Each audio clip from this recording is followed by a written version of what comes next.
Olá, sejam bem-vindos! Hoje vamos falar sobre energias renováveis. Este vídeo é resultado do encontro ambiental online realizado com a participação de Ricardo Ortélio, diretor técnico da Papyrus, e Anderson Braganholo, gerente de projetos da EDF, nos dias 11 e 13 de agosto. Trata-se de um evento socioambiental executado pela Papyrus em nome do Parque Eólico Ventos da Bahia, fase 3. Esta apresentação está dividida em capítulos, que vocês podem acompanhar na descrição do vídeo. Vamos começar! Hoje a gente vai entrar um pouquinho na parte de licenciamento ambiental, falar um pouco mais sobre parques eólicos, e vocês vão entender um pouquinho como é o funcionamento do parque eólico, como é que é o licenciamento ambiental. A gente falou da parte de impactos positivos, impactos negativos, né? Então, assim, diante de todo esse cenário, esse contexto, como é que as questões ambientais são levadas, né? São conduzidas. Então, isso a gente vai ver um pouquinho o processo de licenciamento ambiental como um todo e da preocupação que existe, né? E eu falei na última live sobre a preocupação, né, da gente ter que andar junto, né? Poder público, empresa, a consultoria ambiental e a comunidade com relação à implantação desses empreendimentos para que a gente possa sempre potencializar os impactos positivos e a gente poder mitigar ou compensar os impactos negativos. Então, isso a gente faz através de um processo, né, que é o rito, né, do licenciamento ambiental em 3 fases que a gente vai ver aí. Eu vou pedir para passar o slide para a gente poder mostrar.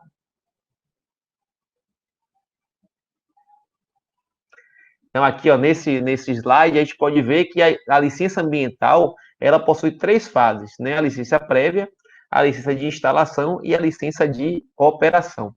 Então, o que seriam essas três, né, essas 3 fases aí? E qual a importância disso?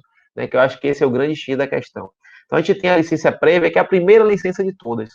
Né? Então, uma equipe multidisciplinar com vários técnicos, né, de áreas diferentes. Então, a gente tem biólogos, tem sociólogo, o pessoal de meio físico, geólogo, geógrafo, né? Então, a gente tem o meio biótico, meio físico e meio socioeconômico, além da avaliação de todos os impactos, né, que são associados aos empreendimentos de um modo geral, e nesse caso a gente vai estar falando aí de parques eólicos. Então, essa licença prévia é a primeira licença. Então, nessa primeira análise que é feita em campo, né, por uma equipe ambiental, e esse relatório ambiental ele é submetido ao órgão ambiental da Bahia, no caso, que é o INEMA. Então, o INEMA ele vai avaliar, né, por meio deste diagnóstico ambiental e da avaliação de impacto, se esse empreendimento ele pode ser instalado naquela região ou não. Então, essa é a primeira licença. Essa licença só diz o seguinte: o empreendimento ele pode, ele tem viabilidade ambiental para estar naquela região. Então, junto com essa licença, após todos esses estudos da entrada desse órgão, o órgão ele atesta, né, através de uma portaria, de uma licença ambiental, que o empreendimento pode ser instalado nessa região e ele dá as condições para isso, que são chamadas as condicionantes ambientais. Então, ele elenca lá várias condicionantes para mitigar os impactos, né, negativos e potencializar os positivos. Então, ele vai lá e lista uma série de condicionantes. E aí, o empreendedor de posse dessa licença, ele já pode iniciar, passar para a segunda etapa dessa etapa de 3 fases, né, para obter a licença de implantação. Então, ele vai ter que pegar e atender todas as condicionantes. Então, a gente vai ter condicionantes das mais variadas aí, desde a parte do meio biótico, através dos monitoramentos, né, até a parte do meio físico, meio social. Então, a gente vai nessa fase detalhar tudo que vai ser feito na fase de implantação. Depois disso, depois de ter elaborado todo esse relatório em atendimento a essas condicionantes, ele dá entrada novamente no órgão ambiental. O órgão ambiental vai avaliar se ele de fato atendeu todos esses pré-requisitos, né, e vai emitir a licença de instalação. Só depois de posse dessa licença de instalação é que ele pode, de fato, começar a mobilização dele, ir para campo, montar canteiro de obras, contratar a empreiteira que vai fazer a obra. Então, só depois dessa licença. Então, por exemplo, hoje, Ventos da Bahia, né, que é o parque que a gente está aqui citando, ele está nessa fase. Ele tem a licença de instalação. Então, só depois que ele obteve essa licença, ele pôde iniciar as obras. Então, essa licença, da mesma forma que a licença prévia, ela vem cheia de condicionantes ambientais, cheia de condições para que a gente possa iniciar as obras. Entre elas, por exemplo, que quem é da região deve conhecer muito bem, é a Comissão de Acompanhamento do Empreendimento, né, que é uma comissão criada com as lideranças locais, com pessoas que fazem, né, que são líderes comunitários, ou que têm alguma liderança na região, que vão compor, né, essa comissão para poder acompanhar o empreendimento, acompanhar a execução das atividades, a execução dos programas ambientais. Assim, entre outras, né? A gente continua com os monitoramentos, a gente continua fazendo um resgate de fauna, de flora, a gente vem se preocupando com todas as etapas, né? E tudo isso com base naqueles estudos lá atrás que são feitos na licença prévia. Então, de poste desses estudos, né? Conhecendo esses estudos, a gente consegue nortear nossas ações para essa fase aí de instalação. Então, a gente eles vão implantar o empreendimento, né? Começar com as obras civis, e a parte ambiental dando todo o suporte aí para que o empreendimento possa se instalar, impactando o mínimo possível no empreendimento. Assim que esse empreendimento ele finaliza as obras, né, civis e de montagem de torres e tudo mais, a gente pode pedir a licença de operação. Tá? Então, depois que acabar toda essa fase de implantação, a gente vai apresentar um relatório para o INEMA, atestando que tudo que foi pedido nas condicionantes ambientais foi atendido, de fato. Uma vez que ele, de posse, né, desse relatório, ele vai verificar isso tudo em loco, em campo, tá? Então, o INEMA, ele obrigatoriamente, ele estará na obra, né, e no local do empreendimento, minimamente 3 vezes. Uma na inspeção da licença prévia, outra na inspeção da licença de instalação e outra na inspeção da licença de operação. Então, depois disso tudo, ele, de posse dessas informações, ele vai a campo e atesta se, de fato, tudo que foi dito que ia ser feito, né, nos programas ambientais, foi feito de fato. Né? Então, ele vai lá, ele vai olhar se a gente disse que ia fazer o sistema de drenagem, se o sistema de drenagem está lá, a gente disse que não ia interferir em recursos hídricos, ele vai lá e olha, a gente falou que ia ter outorgas, poços lá, ele vai olhar as outorgas, vai olhar licenças das jazidas, né? Então, ele vai e, de fato, roda o parque todo, observa todas as questões que a gente disse que ia fazer, se realmente está lá, está sendo cumprido, e aí ele emite a licença de operação. Tá? E aí, de posse dessa licença de operação, o empreendedor ele já está apto a fornecer energia. Então, ele já pode vender energia a partir dessa licença de operação. Então, todas essas 3 fases aí são as fases que, de fato, asseguram que as questões ambientais estão sendo vistas, né, e atendidas. Então, vejam que existe todo um cuidado por trás da implantação de um projeto como esse, para que os impactos eles sejam minimizados, né, os negativos, e os positivos possam ser potencializados. Então, existe toda uma equipe por trás, uma equipe ambiental, né, tanto de contratadas, né, no caso que a gente da Papiros, a gente é contratado para dar esse suporte à EDF nesses aspectos, quanto a própria EDF tem uma equipe também técnica, né, que cuida das questões ambientais, que faz essa interface com a gente, com os órgãos ambientais também. Então tem toda uma equipe por trás aí, você já deve ter visto, quem é da região aí do projeto, já deve ter se deparado com a nossa equipe, com a equipe da EDF aí em campo. Né? Então, assim, vejo que existe todo um cuidado aí por trás disso. E aí tem as portarias da licença de instalação, se Anderson quiser comentar aí alguma coisa dessas portarias, Anderson, né, que saíram aí, são os 5 parques, né? Eu ia comentar, Ricardo, que desde a licença prévia, que nós obtivemos ela em 2016, então foi um longo trabalho através de vários relatórios ambientais, estudos locais. Então, complementando um pouco o que você comentou, Ricardo, nessa licença prévia a gente faz toda essa avaliação do local, e aí isso para Ventos da Bahia nós fizemos em 2016. Então já faz um longo tempo que está sendo trabalhado, ao longos anos de conhecendo a região, e aí agora finalmente nós conseguimos fazer a licença de instalação de Ventos da Bahia fase 3 agora em 2019. Fizemos todos os estudos durante todo o ano de 2019, desde janeiro, para conseguir essa licença no final do ano.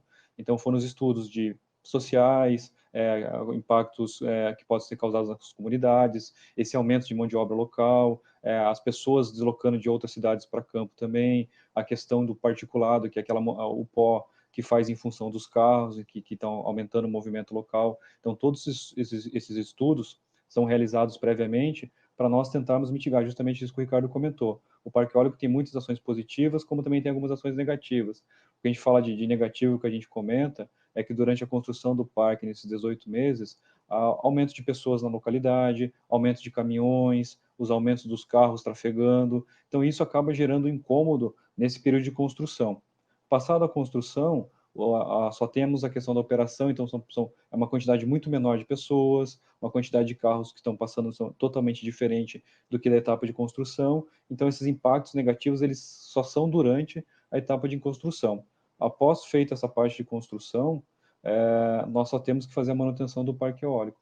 Então, são o que a gente acaba colocando na licença e apresenta junto ao argumental como que a gente pode mitigar isso, seja fazendo uma melhoria no acesso, seja colocando um medidor que tem para poder medir a quantidade de pó que tem durante a construção do parque eólico. Então, tudo isso é um monitoramento que nós vamos fazendo durante a construção para justamente reduzir esse impacto negativo que causa. Da mesma forma, nós também temos alguns impactos positivos, que é a geração de empregos locais, a questão da especialização da mão de obra, os cursos e treinamentos que é feito no local. Então, todos esses impactos positivos e negativos, eles são avaliados no processo de licenciamento ambiental, e aí, conforme vai apresentando o argumental, ele avalia se os impactos positivos e negativos, eles estão todos elencados e todos superados, e caso seja feito isso, ele emita a nossa licença de instalação. Foi o que aconteceu em Ventos da Bahia.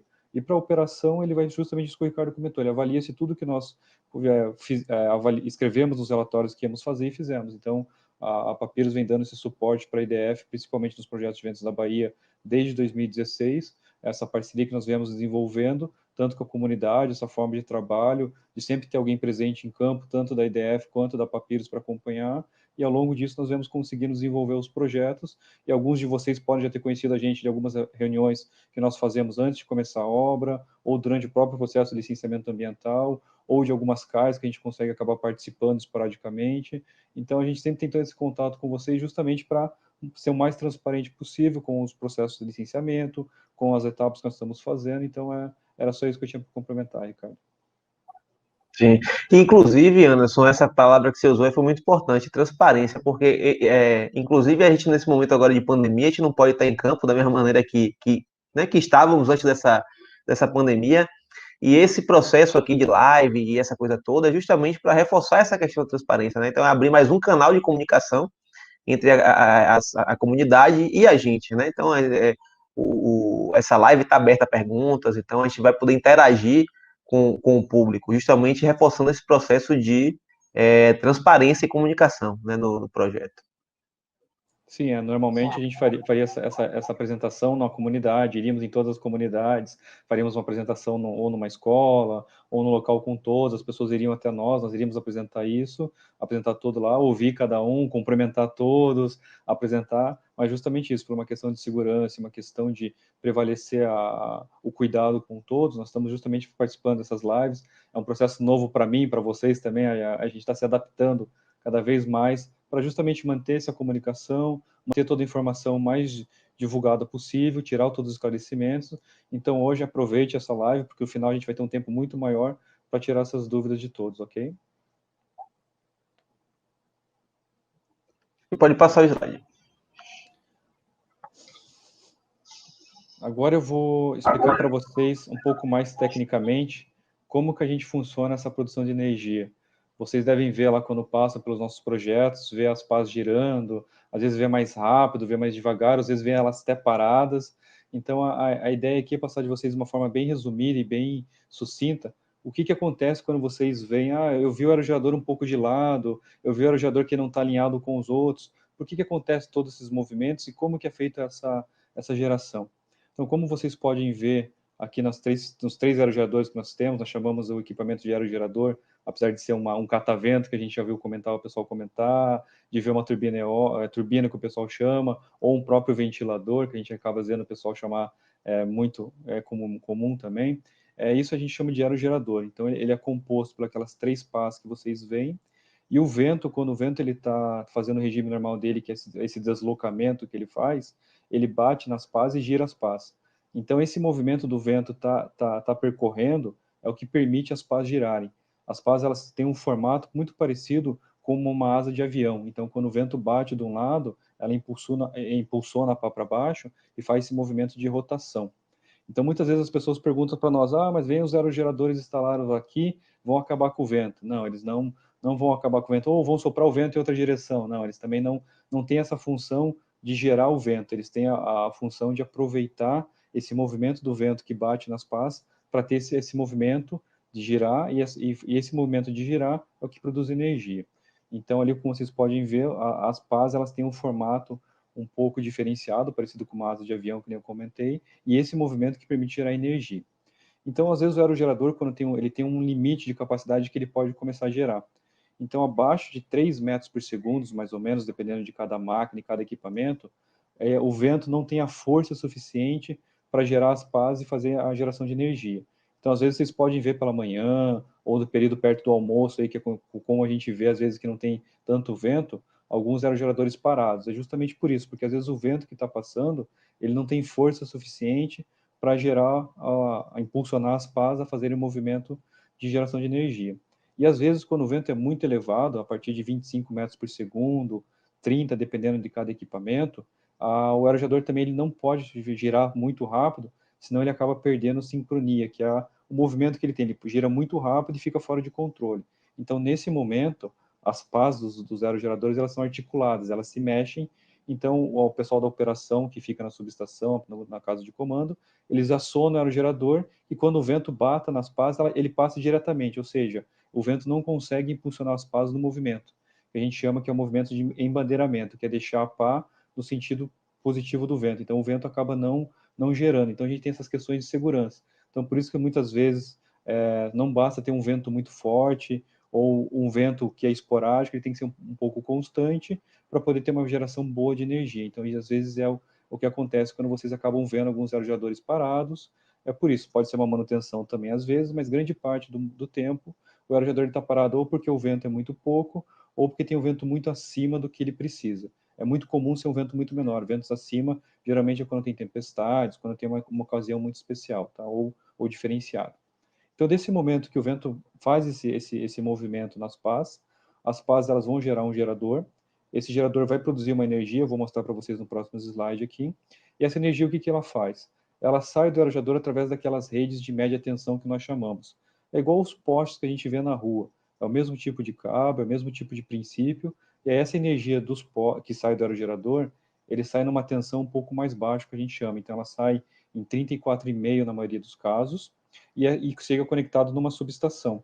Essa subestação é quando vocês vê altos equipamentos, é todo cercado, várias placas de perigo, porque é uma área energizada, é uma área justamente perigosa por quê? Porque nesse local é onde a gente acaba aumentando essa tensão da energia.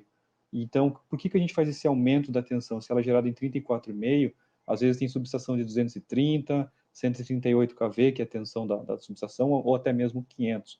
Quanto maior for a tensão que a gente eleva, maior é a subestação. Então, vocês podem reparar que ali próximo da entrada de Bonito tem uma subestação da Coelba, que é uma estação um pouco mais pequena, uma subestação compacta. Por quê? Porque ali é em 138, então é uma tensão um pouco menor.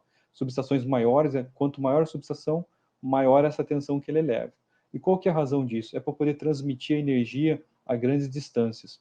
Quanto maior a tensão da energia, mais longe, digamos assim, a gente consegue chegar com ela. Então, por isso que vocês às vezes vê diferentes torres nas estradas, diferentes torres de transmissão na rua, porque quanto maior a torre, ocasionalmente também maior é a tensão que ela tá tendo e mais longe a energia está chegando. Então, por isso que às vezes quando tem uma subestação perto, é uma linha um pouco menor. Então, do momento que a gente eleva a tensão na subestação, ela passa por uma linha de transmissão e aí ela vai chegar em outra subestação para chegar nas nossas casas. Então, daí o que acontece? É feito esse processo reverso. A energia ela é reduzida, ela diminui de tensão, geralmente para 34,5 novamente, e aí quando chega na nossa casa, a maioria pode reparar, tem um poste, um poste na rua com um transformador, que é um equipamento que ele abaixa a tensão novamente para 110, 220, dependendo da região onde a gente mora no Brasil aqui.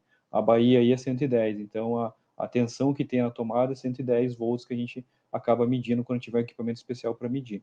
Então, todo esse processo de gerar numa ponta, elevar a tensão, transportar, diminuir, é o que permite a gente ter a nossa energia na nossa casa. Então, é todo esse processo que tem. Por isso que quando a gente vai construir um parque eólico, às vezes tem todo aquele licenciamento da linha de transmissão, tem aquele ponto de conexão que a gente vê a obra, a gente só não vê a obra localizado no parque, a gente vê a obra também com uma faixa de transmissão geralmente 30, 20 quilômetros de distância, que até onde a gente chega no nosso ponto de conexão, digamos assim, até onde seria a tomada do sistema brasileiro de forma análoga à nossa casa, onde a gente vai conectar a nossa energia gerada. Então, todo esse processo que tem de transmissão, o Brasil hoje, ele tem um sistema todo interligado. Então, a Bahia hoje é interligado com o Sudeste, é interligado com o Extremo Norte, toda a rede brasileira hoje está interligada. Então, essa energia, do momento que ela entra no sistema, ela vai para onde precisa. Então, por exemplo, se tiver uma indústria, lá em Camaçari, por exemplo, que na Bahia tem muitas indústrias, e tiver uma energia, essa energia ela tende a ir para onde tem um consumo maior, para Camaçari, para esses polos industriais. Quando nós chegamos em casa, que nós começamos a ligar a televisão, começamos a assistir o jornal, a tomar banho, essa energia ela deixa de sair das indústrias, que as indústrias não estão produzindo tanto, e vão para nossas casas. Então ela vai para onde tem o consumo. E essas linhas de transmissão que permitem fazer isso, e quando a gente eleva a tensão, é o que permite chegar cada vez mais longe. Então por isso que tem os famosos linhões que a gente ouve falar de 500 kV, que são tensões muito elevadas que permitem essa transmissão.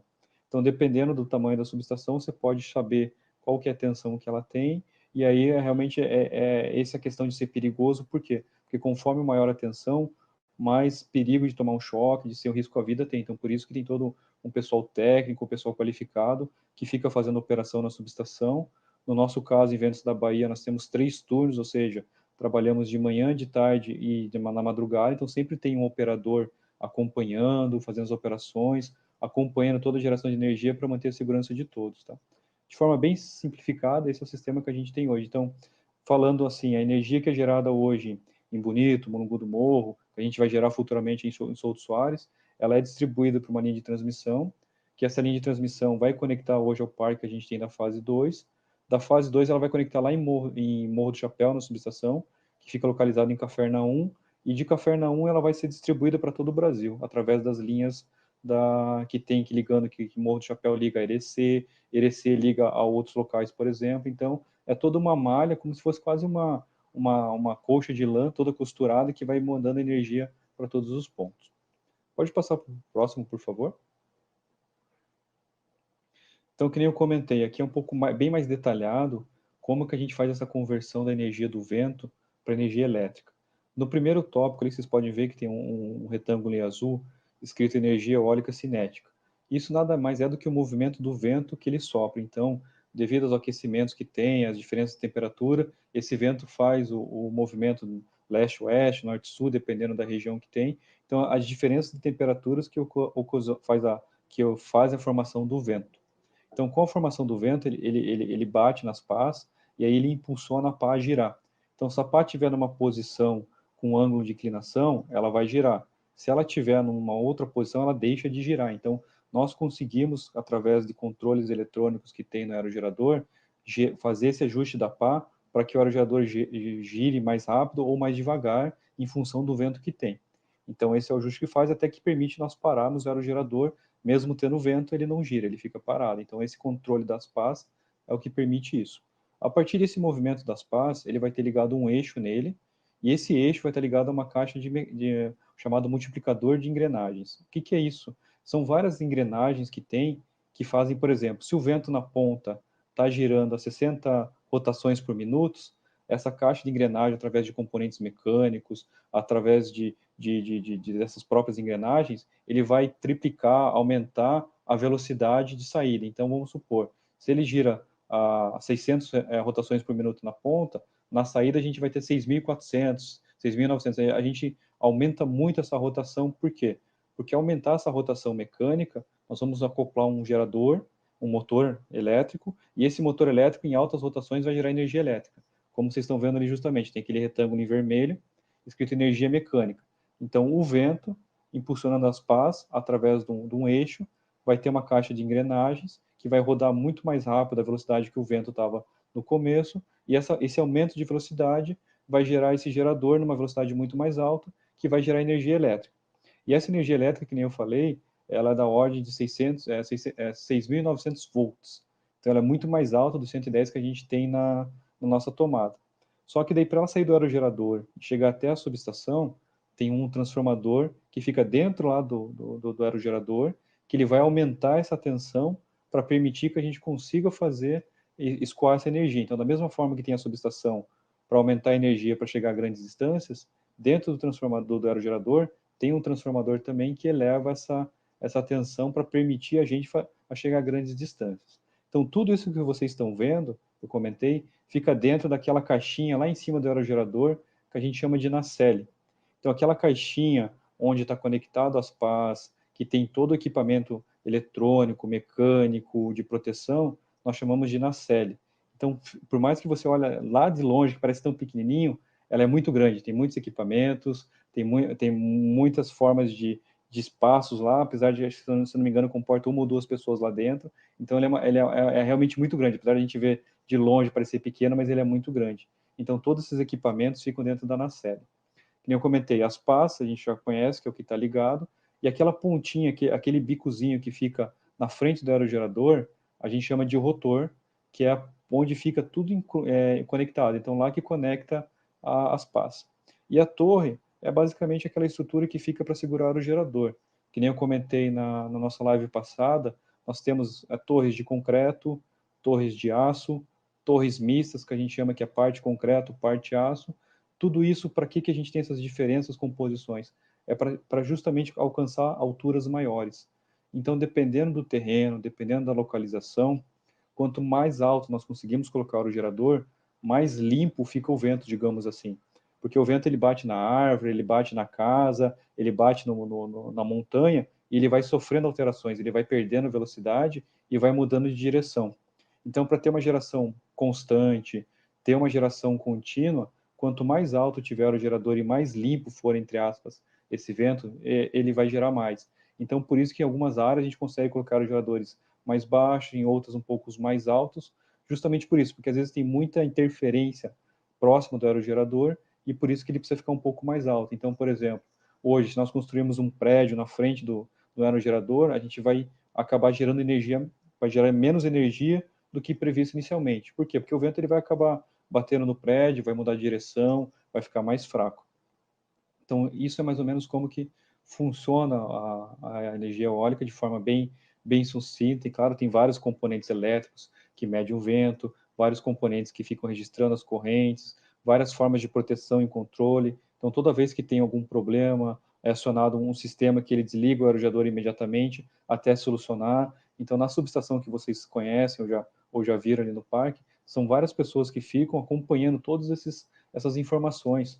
Hoje nós temos telas que mostram a geração, que mostram eventuais erros, que mostram eventuais paradas, tudo para acompanhar, para garantir que essa energia seja gerada, ok?